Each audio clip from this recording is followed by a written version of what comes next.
రామ్టాక్కి తిరిగి స్వాగతం. హైదరాబాద్ మెట్రో ఇది 2003లో మొదట కన్సీవ్ అయింది. 2003 గుర్తుపెట్టుకోండి. ఎందుకనంటే అప్పటికి వాజ్పేయి ప్రభుత్వం ఉంది.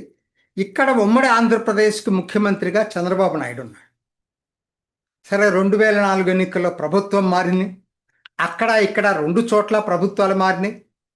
వైఎస్ఆర్ ముఖ్యమంత్రిగా వచ్చాడు. సార్, సహజంగా ప్రభుత్వం మారినప్పుడు డిలే అవుతుంది. పాత వాళ్ళకి క్రెడిట్ ఇవ్వటం ఎవరికి ఇష్టం ఉండదు. మొత్తం మీద తిరిగి 2012లో శంకుస్థాపన జరిగింది. సేమ్ ఎల్ఎన్టీనే, సేమ్ ఇదే. మొత్తం మీద కన్సీవ్ చేసింది 2003లో అయితే 2012లో శంకుస్థాపన జరిగింది. మళ్ళా 2014లో ప్రభుత్వం మారింది. అసలు రాష్ట్రాలే రెండుగా విభజించబడ్డాయి. తెలంగాణ ఏర్పడింది. తెలంగాణకు ముఖ్యమంత్రిగా కేసీఆర్ వచ్చాడు. మరి వెంటనే చకచక జరిగిపోతున్నాయి. అప్పుడు పనులు జరుగుతున్నాయి. శంకుస్థాపన ఏంటంటే పనులు మొదలుపెట్టి జరుగుతూ ఉన్నాయి. అవి తొందరగా కంప్లీట్ కాకపోగా కేసీఆర్ వచ్చిన తర్వాత మరి సహజంగా ఇందాక చెప్పాను కదా, చంద్రబాబు నాయుడు పోయి వైఎస్ఆర్ వచ్చినప్పుడు ఎట్లా డిలే అయిందో ఇక్కడ కూడా ఏంటి టాటా అసలు ఇది అలైన్మెంట్, ఇది కరెక్ట్ కాదు, దీన్ని మార్చాలన్నాడు. అలైన్మెంట్ ఒక 2 సంవత్సరాలు డిలే అయింది.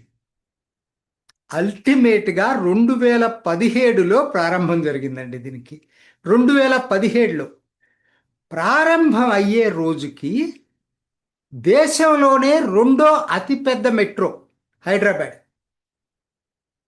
అప్పటికి అంత 60 కిలోమీటర్లు దాదాపుగా. అంత ఏ మెట్రో ఢిల్లీ తప్పితే ఇదే పెద్దది. ఓల్డెస్ట్ కలకటా అవ్వచ్చు కానీ బట్ లార్జెస్ట్ నెట్వర్క్ ఆ రోజుకి ఇది పెద్దది.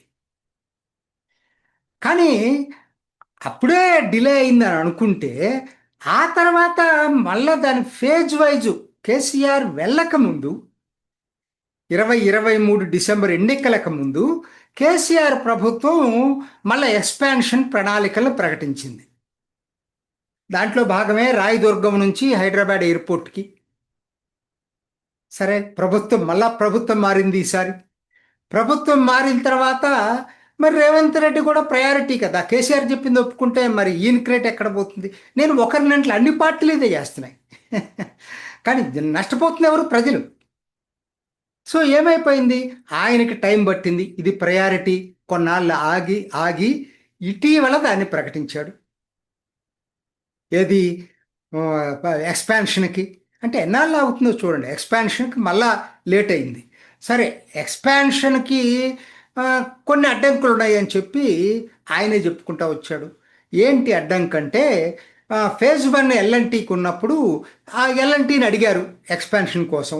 ఎల్ఎన్టీ మాకు ఇప్పటికే నష్టాలు వస్తున్నాయి కాబట్టి మేము తీసుకోమని చెప్పారని చెప్పి వాళ్ళు చెప్తున్నారు, ప్రభుత్వం చెప్తుంది. మరి అందుకోసం అని చెప్పి ఒకటే ఏజెన్సీ ఉండాలి కాబట్టి ప్రభుత్వమే టేక్ ఓవర్ చేస్తాం. ఇది తెలంగాణ ప్రభుత్వ వర్షం. సరే, టేక్ ఓవర్ చేస్తారన్నారు. దానికి ఏం చేశారు? ఒక ఐడిబిఐ అనే కన్సల్టెన్సీని పెట్టారు. ఐడిబిఐ ప్రభుత్వ రంగ సంస్థే. ఐడిబిఐ క్యాప్స్ అనేటువంటి కన్సల్టెన్సీని పెట్టారు. వాళ్ళు స్టడీ చేసి ఫైనాన్షియల్ అండ్ లీగల్ అన్ని స్టడీ చేసేసి వాళ్ళు ఒక రిపోర్ట్ ఇచ్చారు. ఆ నివేదిక ప్రకారంగా సుమారుగా 22 వేల కోట్ల రూపాయలు విలువ ఉంటుందని చెప్పి ఆస్తులు ప్రకటించినట్టుగా తెలుస్తూ ఉంది. ఆ రిపోర్ట్ వచ్చిన తర్వాత మరి ఎల్ఎన్టీ దగ్గర నుంచి బార్గెయిన్ చేశారు. బార్గెయిన్ చేసి ఎల్ఎన్టీ చివరికి ఏప్రిల్ 29 ఒప్పందం తీసుకున్నారు. ఆ ఒప్పందం ప్రకారంగా మాకేముంది, మాకు ఇప్పటికే నష్టాలు వచ్చేస్తున్నాయి కాబట్టి మీరు తీసుకుంటామంటే మాకు అభ్యంతరమే లేదు, మా అప్పులన్నీ మీరు తీసేసుకొని మీ మొత్తం ఆస్తులు, దీనికి సంబంధించిన ఆస్తులు తీసుకోండి అని చెప్పినట్టుగా డాక్యుమెంట్ ఎక్కడ పబ్లిక్ దీంట్లో లేదు, డొమైన్లో. ఇవన్నీ కూడా పేపర్ లీక్సే, గవర్నమెంట్ వర్షనే. సో వాళ్ళు దానికి 13.5 వేల కోట్లు సుమారుగా, నేను కరెక్ట్ అమౌంట్ చెప్పట్లేదు కానీ సుమారుగా ఆ అమౌంట్కి వీళ్ళు మొత్తం మీద ఏప్రిల్ 29 ఒప్పందం అయింది ఎల్ఎన్టీ తోటి. సరే, ఒప్పందం అయిపోయింది. ఐఆర్ఎఫ్సికి రుణం, మరి వీళ్ళ డబ్బులు ఇప్పుడు 13.5 వేల కోట్లు ఇవ్వాలంటే మరి వీళ్ళ రిసోర్సెస్ ఇప్పటికే చాలా కష్టంగా ఉంటుంది కాబట్టి రుణం కోసం వెళ్ళారు. IRFC, Indian railway finance corporation, వాళ్ళు రుణం ఇవ్వటానికి ఒప్పుకున్నారు. రుణం ఇవ్వటానికి ఒప్పుకుంటం వల్ల కాడితే అది ఐఆర్ఎఫ్సి మళ్ళీ కేంద్రం యాక్సెప్ట్ చేయాలచ్చా, అనుమతి ఇవ్వాలి. కాబట్టి కేంద్రం దగ్గర పెండింగ్ ఉంది. చరిత్రను క్లుప్తంగా చెప్పా ఏం జరిగిందనేది. అయితే ఇక్కడ నుంచి అసలు సమస్య ఇక్కడ వచ్చింది. రేవంత్ రెడ్డి ప్రెస్లో ఒక పెద్ద యుద్ధమే ప్రకటించాడు కిషన్ రెడ్డి మీద. అసలు నీ మూలానే ఆగిపోతుంది, నువ్వు అడ్డంకులు సృష్టిస్తున్నావు, మంత్రులకు వెళ్ళి అనుమతులు ఇవ్వద్దని చెప్తున్నావు అని. ఏమైందో ఏంటో తెలియదు. ఆయన ఎప్పట్లాగానే ఆత్మరక్షణలో మాట్లాడతాడు, అటువంటిది ఏమి లేదు, నేను ఎప్పుడు తెలంగాణ కోసం పనిచేస్తున్నాను. అగ్రెసివ్గా మాట్లాడే నేచర్ కాదు అయింది. సరే ఏమైందో తెలియదు. మళ్ళీ తర్వాత ఒక బహిరంగ లేక, మీరు రావాలి నాతో పాటు మంత్రులు తీసుకురావడానికని ఈయన అడగటం, ఆయన ఒప్పుకోవటం, చివరికి 2 రోజులు మంత్రులతోటి లాబీ చేయించిందంతా కిషన్ రెడ్డి. ముందు అశ్విని వైష్ణవ్తో 2.5 గంటలట. నెక్స్ట్ డే మళ్ళీ అశ్విని వైష్ణవును కూడా తీసుకొచ్చి కట్టర దగ్గర కూర్చోబెట్టారు. 3 కేంద్ర మంత్రులు, ఒక ముఖ్యమంత్రి, అది ఏంది బెదిరించిన ముఖ్యమంత్రికి సహాయం చేశారు. మంచిదే, ఒక రాష్ట్రం కోసం చేశారనుకుందాం. అనుమతి వచ్చి ఉంటే అన్ని సక్రమంగా ఉండే. సరే, ఆ రోజు పేపర్స్లో తాటికాయ అంత అక్షరాల్లో వచ్చింది ఏంటనంటే, చర్చలు ఫలప్రదం. ఏంటి ఫలప్రదం తెలియదు మరి మన ఎవరికి. ఫలప్రదం అంటే అర్థం ఏంటి? ఐఆర్ఎఫ్సి రుణానికి కేంద్రం అనుమతిస్తే అది కదా ఫలప్రదం. నువ్వే కదా చెప్పుకుంటూ వచ్చావు కేంద్రం అనుమతి ఇవ్వట్లేదు, అడ్డంకులు కిషన్ రెడ్డి సృష్టిస్తున్నాడని చెప్పి. మరి ఇప్పుడు ఫలప్రదం ఎట్టయినాయి? వాళ్ళు ఏం చెప్పారు? మేము మళ్ళా ఒక కన్సల్టెంట్ని నియమిస్తున్నాం, ఎస్బీఐ క్యాప్స్ అనే కన్సల్టెంట్ని నియమిస్తున్నాం అని చెప్పారు. అది ప్రభుత్వ రంగ సంస్థే, ఇది ప్రభుత్వ రంగ సంస్థే. మరి వాళ్ళు ఇచ్చిన రిపోర్టు మరి మీద నమ్మకం లేకపోతే కదా మళ్ళా ఇంకొక కన్సల్టెన్సీని ఏర్పాటు చేసేది.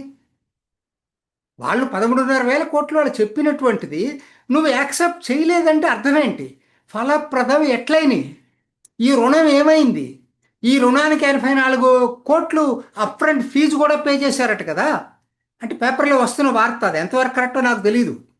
అసలు నా పాయింట్ ఏంటంటే, సీక్రెసీ ఏంటి దీంట్లో?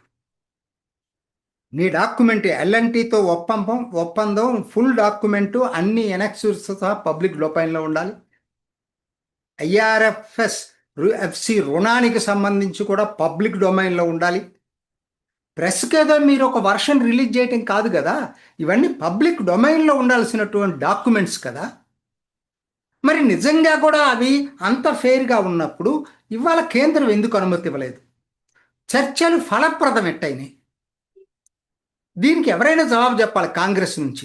అదేమంటే బీఆర్ఎస్ డిలే చేసిందని కాంగ్రెస్ ప్రతినిధులు, ఆ బీఆర్ఎస్ ఇదంతా కామనే, ఎప్పుడు విమర్శిస్తూనే ఉంటుందని ఒప్పుకుంటారు. బీఆర్ఎస్ వలన డిలే అయింది, మీ వల్ల కూడా డిలే అయింది. మీరు ఒక పార్శ్వమే చెప్తారు, ప్రభుత్వం మారినప్పుడల్లా, కొత్త ప్రభుత్వం వచ్చినప్పుడల్లా డిలే అయింది. ఇది వాస్తవం. అది బీఆర్ఎస్ కావచ్చు, కాంగ్రెస్ కావచ్చు, ఎవరైనా కావచ్చు. సో ఇవాళ పరిస్థితి అది కాదు కదా. అసలు ఏం జరిగింది లోపల? ఎందుకు తిరిగి కన్సల్టెన్సీని నియమించాల్సి వచ్చింది? ఇది ఫలప్రదం ఎట్లయినాయి? అది ఇదేమి వీళ్ళు చేసింది కాదండి. ఉమ్మడి ఆంధ్రప్రదేశ్లో వచ్చిన ప్రాజెక్ట్ ఇది. కన్సీవ్ చేసింది 2003లో అయినా శంకుస్థాపన చేసింది 2012లో. కొత్తదేం కాదు. ఇవాళ కొత్త ఉందండి. ఫ్లాగ్షిప్ ప్రాజెక్ట్స్ అని ఉమ్మడి ఆంధ్రప్రదేశ్లో వచ్చినాయే. Rajiv Gandhi international airport, very prestigious airport అది. ఓఆర్ఆర్, అది కూడా ఉమ్మడి ఆంధ్రప్రదేశ్లో కన్సీవ్ అయిందే. ఇవాళ మెట్రో, ఎంఎంటిఎస్, వీళ్ళిందుట్లో వీళ్ళ రోల్ అంటూ ఏమీ లేదు ఇట్లు చెప్పుకోవటానికి. అరే, తెలంగాణ వచ్చిన తర్వాత ఆలస్యం లేకుండా ఎవరు కన్సీవ్ చేసినా వాటిని వెంటనే అమలు చేయకుండా ఇన్ని డిలేస్ అయిపోయిన తర్వాత అసలు ఏం జరిగిందో కేంద్రంతో చర్చల్లో కిషన్ రెడ్డి చెప్పడా కనీసం? ఓకే, రేవంత్ రెడ్డి చెప్పడండి, ఆయన సంగతే అందరూ అనుకుంటుంది. అది ఏదో ఉంది, బయట పెట్టట్లేదు. ఎందుకు ఫెయిల్ అయినాయి, ఆ కన్సల్టెన్సీది ఎందుకు తీసుకోలేదు రిపోర్ట్ అనేది మనకు తెలియట్లేదు. మరి కేంద్ర మంత్రి, తెలంగాణకు సంబంధించిన వ్యక్తి, మరి నేను ఫెయిర్గా ఉంటానని చెప్పేటువంటి కిషన్ రెడ్డి ఎందుకు నోరు విప్పటం లేదు? ఏదో జరిగింది కదా. అదేందో ప్రజలకి తెలియాల్సిన అవసరం ఎంతైనా ఉంది. ఇది ఈనాటి రామ్ టాక్. ఇంకొక ఎపిసోడ్లో మళ్ళీ కలుసుకుందాం. నమస్తే.